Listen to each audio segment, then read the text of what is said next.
Okay, Wiki Hub ကနေကြိုဆိုပါရစေ။ဒီနေ့မှာတော့ဗီဒီယိုရဲ့အကောင့်စဉ်တိုင်း Hellboy Universe ရဲ့ Clover Assassin တယောက်အကြောင်းကိုပြောပြပေးသွားမှာပါ။ Hellboy Comics တွေကိုရုပ်ရှင်အဖြစ်ပထမဆုံးပုံဖော်ခဲ့တဲ့ Hellboy 2004ရုပ်ရှင်ထဲမှာတော့ဒီအထာကြတဲ့တန်ငွေကမျက်နှာဖုံးနဲ့ Assassin ကပရိသတ်အာရုံကိုအများကြီးဖန်ဆားနိုင်ခဲ့ပါတယ်။နာဇီရဲ့ထိပ်တန်း asset ရာရှိတယောက်ဖြစ်တယ်လို့ Grigory Rasputin ရဲ့ညာလယုံတယောက်ဖြစ်တဲ့ Cronin ကတကယ်တမ်း Comics ထဲမှာတော့ Assassin စစ်စစ်တယောက်အဖြစ်ပုံဖော်ခံခဲ့ရတာမဟုတ်ပါဘူး။1994တုန်း Dark Horse Comics ရဲ့ပေါ်ပြချက်အရတော့ Cronin ကို1898ခုနှစ်ဂျာမနီနိုင်ငံမြို့နယ်မြို့မှာမွေးဖွားခဲ့ပြီးတော့ငယ်စဉ်ကတည်းကဓာရီအတက်နဲ့ Claw Mechanic ကိုထူးချွန်စွာတက်မြောက်ခဲ့တဲ့လူတစ်ယောက်ဖြစ်ပုံဖော်ထားပါတယ်။ Cronin ဟာ OCD လို့ခေါ်တဲ့အလွန်မင်းအတန်ပြန်ကြိုက်အလွန်မင်းပြည့်စုံနေတာကိုမှကြိုက်နေတဲ့စိတ်ရောဂါတစ်မျိုးဖြစ်တဲ့ Obsessive Compulsive Disorder ကိုခံစားနေရတဲ့ယောဂသည်တစ်ယောက်လည်းဖြစ်ပါတယ်။မိမိကိုနာကျင်အောင်လုပ်ရတာကိုကြိုက်နေတဲ့ Masochism တစ်ယောက်ဖြစ်တဲ့အပြင်ခွဲစိတ်ပြုပြင်ရတာကိုဆွဲလန်းတဲ့လူတစ်ယောက်ဖြစ်နေတာကြောင့်မိမိကိုအမြဲခွဲစိတ်ပြုပြင်နေခဲ့ပါတယ်။သူဟာမျက်ခွန်နှက်ခမ်းခြေသက်လက်သက်စတာတွေကိုသူကိုယ်တိုင်ပဲခွဲစိတ်ဖေရှားပစ်ခဲ့ပြီးသူရဲ့ခန္ဓာကိုယ်ဘက်တီးရီးယားတွေမဝင်နိုင်စေဖို့အတွက် body suit နဲ့တန်းငွေ့ကာမျက်နှာဖုံးကိုအမြဲဝတ်ဆင်ထားခဲ့ပါတယ်။ Comics ထဲမှာတော့သူက assassin တယောက်ဆိုတာထက်သိပ္ပံပညာကိုယူသွတ်တဲ့သိပ္ပံပညာရှင်တယောက်အနေနဲ့ပဲဖော်ပြခံခဲ့ရပါတယ်။ဒါအပြင် Hellboy နဲ့ထိတိုက်တွေ့ရတဲ့အခြေအနေမျိုးသိမရှိခဲ့ပဲနဲ့နောက်ွယ်ကနေကြိုးကင်ချဲလဲတဲ့ villain တယောက်အနေနဲ့ပဲ Comics ထဲမှာပုံဖော်ထားခဲ့ပါတယ်။2004ခုနှစ်မှာထွက်ရှိခဲ့တဲ့ Guillermo del Toro ရဲ့ Hellboy ရုပ်ရှင်ထဲမှာတော့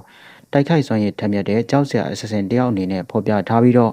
origin လည်းအနေငယ်အပြောင်းလဲလုပ်ခဲ့ပါတယ်။ငယ်စဉ်က opera ဆိုတော့တယောက်ဖြစ်ခဲ့တဲ့ Cronin ဟာလူပြောဝင်ချိန်မှာတော့သူရဲ့အတန်ပါရမီကိုဆုံးရှုံးခဲ့ရပြီးသူ့ကိုယ်သူစိတ်ပြတ်ယွန်ရှားသွားခဲ့ပါတယ်။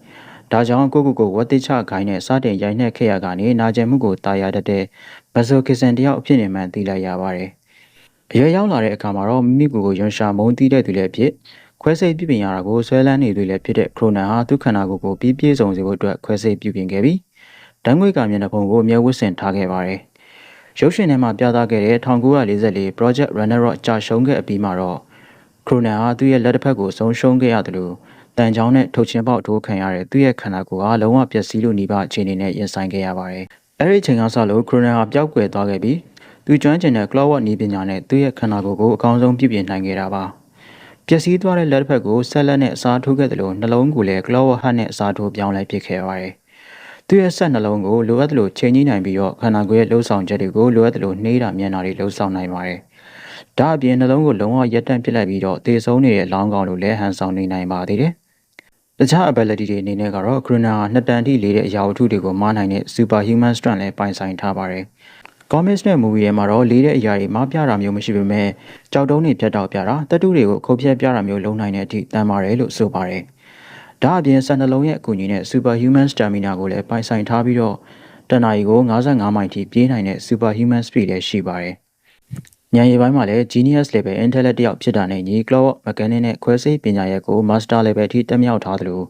Grigory ရဲ့တပည့်တယောက်လည်းဖြစ်တဲ့သူဟာဂမ်ဘီယာပညာရပ်မှာလည်းအလဲလက်တန်းစားမော်စရာတယောက်အနေနဲ့သတ်မှတ်လို့ရတဲ့သူတယောက်ပါ။အစီရင်အနေနဲ့ Magic Spell ကိုလည်းအထိုက်လျှောက်အသုံးပြုနိုင်တဲ့အထိဂမ်ဘီယာပညာကိုကျွမ်းကျင်ပါတယ်။သူတက်မြောက်ထားတဲ့ဂမ်ဘီယာပညာစက်မှုပညာတွေရဲ့အကူအညီနဲ့သူဟာမသိမျိုးတယောက်နေပါ physical ဘိုင်းရော mental ဘိုင်းရောတန်ပါပါတယ်။သူကိုတော်ရုံလက်နက်နဲ့တက်လို့မရတယ်လို့လူတယောက်ရဲ့နေ့စဉ်လိုအပ်ချက်တွေဖြစ်တဲ့အိတ်တာစားတဲ့လှုပ်ဆောင်ချက်တွေကိုမလုပ်ဘဲနဲ့နှစ်ပေါင်းများစွာနေနိုင်ပါတယ်။ Okay ကျွန်တော်ပြပြချင်တဲ့ Cronin ရဲ့အကြောင်းကတော့ဒီလောက်ပါပဲ။နောက်ဗီဒီယိုတွေမှာလည်းတခြား comics တွေ Hero Universe တွေကအကြောင်းတွေကိုပြပြပေးသွားမှာဖြစ်လို့ကျွန်တော်ရဲ့ channel လေးကို like and subscribe လေးလုပ်ထားပေးကြပါအောင်ခင်ဗျာ။နောက်နေ့မှပြန်တွေ့ကြပါမယ်ခင်ဗျာ။